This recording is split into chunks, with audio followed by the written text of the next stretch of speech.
Bersama saya Wisnu Nugroho, inilah Beginu. Bukan begini, bukan begitu.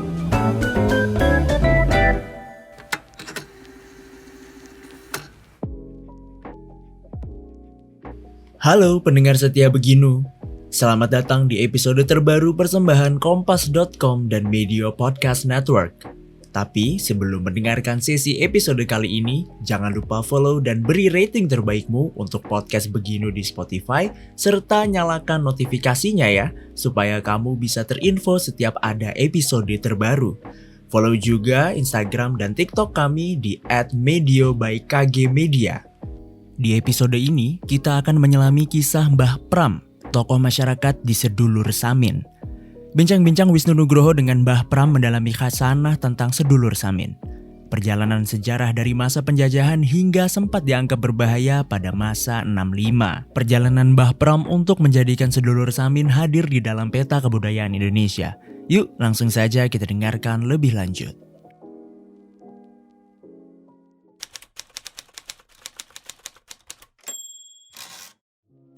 Orang terbelakang bahkan. Terbelakang bisa karena Kan disuruh jadi- suruh sekolah nggak mau tadi.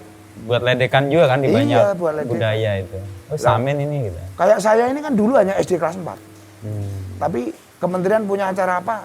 Diambil selaku narasumber. Di perguruan tinggi mana butuh? Saya diundang mengajar di perguruan tinggi tersebut.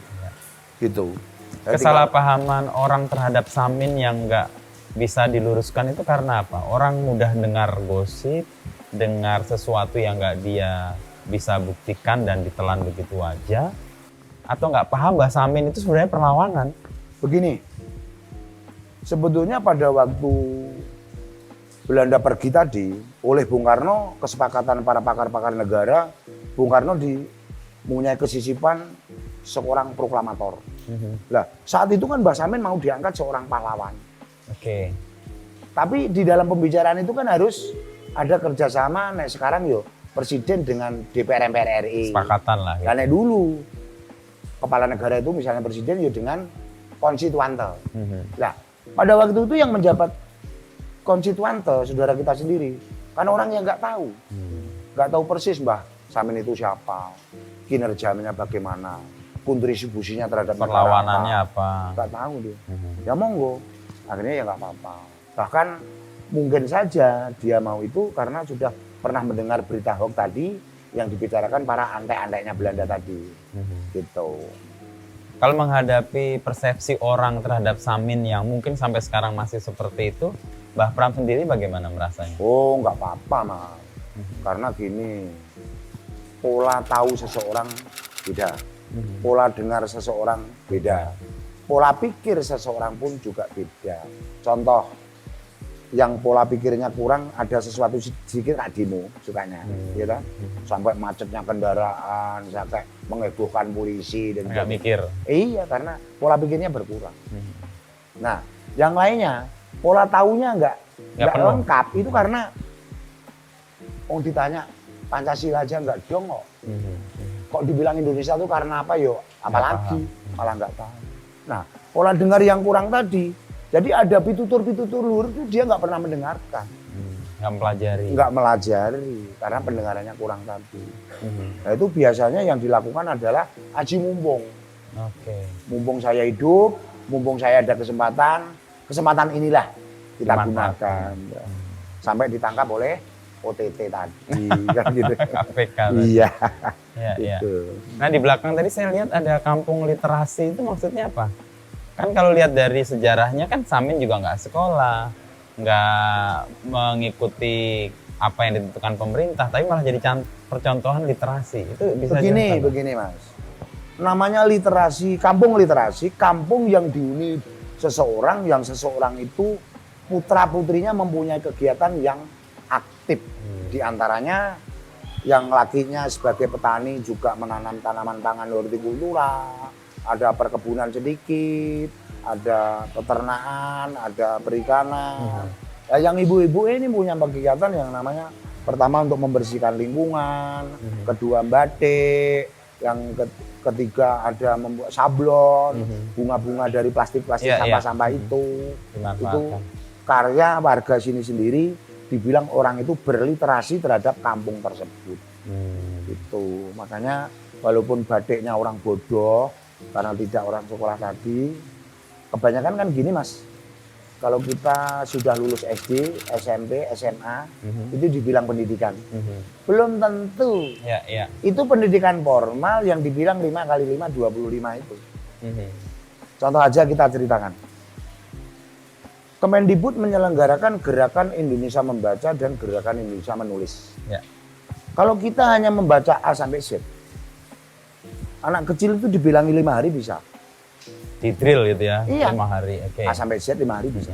Tapi kalau hanya menulis A sampai Z, anak kecil usia 5 tahun dikasih waktu 2 minggu sudah bisa menulis. Kalau tulisan gerakan Indonesia Menulis tadi, nulis A sampai Z, itu apabila terjadi salah, ditipek bisa, disetip bisa. Kalau Mbah Pram orangnya kan kasar, sobek gitu aja. Padahal Mas, sebetulnya kalau dibilang kita pendidikan, kita tiap hari bekerja, kita tiap hari aktivitas, kita tiap hari menulis, kumpul-kumpul sama masyarakat, kita ngomong-ngomong sama, itu nulis.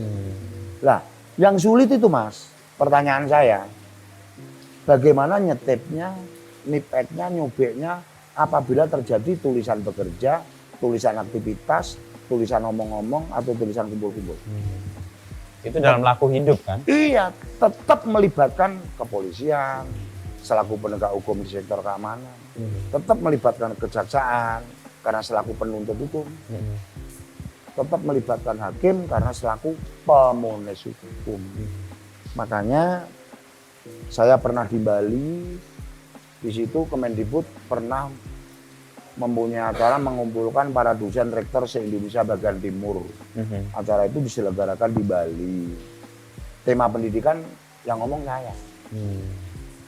Ya, pernah kita ngomong, termasuk menterinya. Ya. Pendidikan itu apa sih? Kok bilang sejak aku belum ada, sampai sekarang udah tua ini, ngomong pendidikan itu. Apa sih pendidikan itu? Dan ada berapa jenis pendidikan itu? Dan bagaimana ciri-ciri orang pendidikan itu? Ya sama-sama nggak tahu. Saya Mbah Pram menjelaskan apa? Ya kita ceritakan, sebetulnya pendidikan itu kan ilmu. Ilmu itu aneka ragam. Nggak harus dari formal sekolah. Iya, ada ilmu pertanian. Pertanian aja kita bilang tadi, Macam-macam ada subsektor tanaman pangan hortikultura, perkebunan, peternakan, perikanan. Ada yang ilmu dagang, ada yang ilmu biru. Biru aja ada biru teknis, biru jasa. Jasa ada jasa angkut, jasa apa. Aneka ragam. Ilmu. Terus jenisnya kan banyak. Ada pendidikan dari keluarga yang dibilang pitutur-pitutur luhur tadi. Ada pendidikan kemasyarakatan. Contoh, saya dapat begini itu karena sejak tahun 82 kumpulan saya itu para menteri, para pejabat tinggi negara. Walaupun saya formalnya hanya SD kelas 4, tapi saya melebihi dari pengetahuan menteri yang sekarang. Gitu. Katanya non formal atau dibilang informal, tapi menunjukkan pengetahuan yang paling dasar. Betul itu. Saya bisa memahami hukum, kita kolaborasikan dengan ajaran budi pekerti luhur dari orang tua. Oh, nek gitu hukum itu komponennya ini, dari ini diolah jadi ini, diolah lagi jadi ini, diolah lagi baru jadi namanya hukum tadi. Jadi hukum itu banyak orang menentukan, nek salah itu kalah, kalau yang benar pasti menang. Tapi itu nek dikembalikan ke aturan, benar jadi kalah loh Mas. Salah jadi menang karena diatur beberapa individu pakai gini-ginian itu, ya kan? Karena hukum itu bukan aturan, hukum karena rangkaiannya sebagian dari aturan tadi. Selain dari aturan, dari pelaturan ada. Makanya kalau kita rinci A sampai Z, sehari nggak selesai Mas, bicara hukum. Jadi pendidikan kalau Mbah Pram memahami itu sebenarnya memang bukan hanya formal ya, bahwa di komunitas kayak ini tuh terjadi pendidikan juga. Dengan contoh yang tadi Mbah Pram sebut, yang awal lihat Mbah Pram ngambil sampah dan sebagainya, proses pendidikan juga sebenarnya. Ya memang pendidikan yang paling bagus itu Mas. Karena tahu pendidikan formal, itu nek kita pakai berbangsa dan bernegara, termasuk kerja di tata niaga pemerintahan, hanya 40% Mas itu. Yang 60% kita ambil pendidikan dari non formal tadi. Iya. Karena kita berhadapan tidak hanya suami istri, sama masyarakat banyak di wilayah masing-masing kan gitu. Iya, iya. Perlu memahami itu, kita pakai dasar yang dari informal tadi. Dari keluarga, dari kemasyarakatan. Kalau dalam posisi yang Mbah pegang ya untuk masyarakat di sini, menularkan nilai-nilai itu bagaimana selain dengan laku tadi? Apakah ada pertemuan kah? Apakah ada ketok tular dari yang senior kepada yang junior sehingga nilai itu terwariskan gitu? Memang gini Mas, saya kan tiap malam hari Jumat Legi itu malamnya menjelang Jumat Legi siang itu malamnya kumpul di sini. Di sini. Ya, kita mengajarkan atau menyampaikan pitutur-pitutur luhur dari orang tua dulu yang namanya mulai dari faktor kejujuran, faktor kerukunan, faktor kebaikan. Lah, kita berani ngomong demikian ini Mas, kita harus mempunyai contoh gini. Contohnya gini, saya itu anak 2, menantu 2, besan 2, itu harmonis. Nah, keharmonisan ini akan dicontoh, akan ditiru dengan orang-orang saudara-saudara terdekat. Nanti bisa meluas. Gitu. Kebanyakan sama besan nggak tanya, sama menantunya jotaan, satron gitu ya. Nah ini nggak boleh gitu. Kita kasih contoh. Makanya mudah Mas untuk melaksanakan kegiatan apapun. Memang gini Mas, perlunya dasar ing asosun tulodo, ing madya mangunkarso tuturi andayani. Itu kita hanya nyontoh Mas. Sulit Mas. Iya, iya. Ya yang penting itu tadi. Kita tak membuat biar orang itu tiru. Sama ini loh Mas. Ada kata-kata gini. Kamu butuh kambing. Itu pengen apa butuh gitu loh. Memelihara kambing. Itu pengen atau butuh gitu. Nah pengen. Biasanya 2 bulan 3 bulan dijual Pak. Karena udah puas dia kepinginan tadi. Tapi nek butuh kayak saya, kita memelihara itu butuh. Sebelum kambing itu berkembang menyukupi kebutuhan saya, tetap saya pelihara. Gitu. Sulit Mas, kemudian itu. Itu yang membantu juga masyarakat di komunitas sedulur sikep ini hidup secara sederhana juga ya. Iya. Sak madyo gitu Iya. ya, tidak berlebih-lebihan gitu. Nggak ada Mas, berlebihan. Karena membedakan antara ingin dan butuh itu. Gini loh Mas, rata-rata bangsa kita itu apalagi kok mempunyai harta benda banyak. Punya pangkat yang tinggi itu kayaknya kepalanya udah besar kok. Lah, sifat-sifat seperti itu sedulur sikap kan nggak boleh. Nggak boleh ya. Bondo, dunyo, derajat, pangkat. Bondo isane ora lunga, bisanya nggak pergi. Itu karena orangnya yang kedunungan bondo tadi. Derajat biar tidak minggat, itu karena mereka yang dikasih derajat tadi. Contoh saja, ini nggak berita jelek yang terjadi di TV. Ketua DPR RI atau Menteri Sosial atau Menteri Kelautan dan Perikanan. Nah itu karena beliau mempunyai jabatan seperti itu merupakan kebanggaan. Sampai lupa terhadap jabatannya yang namanya menteri itu. Akhirnya yuk kabur. Gitu. Maka banyak orang mengatakan bondo itu titipan. Orang mengatakan kan gitu. Iya, iya. Bondo itu titipan, titipannya yang kuasa. Makanya kalau kamu ingin dititipi, ayolah jadi orang yang baik. Biar dititipi. Karena kamu nggak jadi orang baik, Maka titipannya saya bisa titipanku ya dihilangkan. Kasihan itu. Nggak memperhatikan yang kuasa. menjalankan nilai yang tadi harus dihayati dulu lalu orang melihat itu susah nggak Mbak?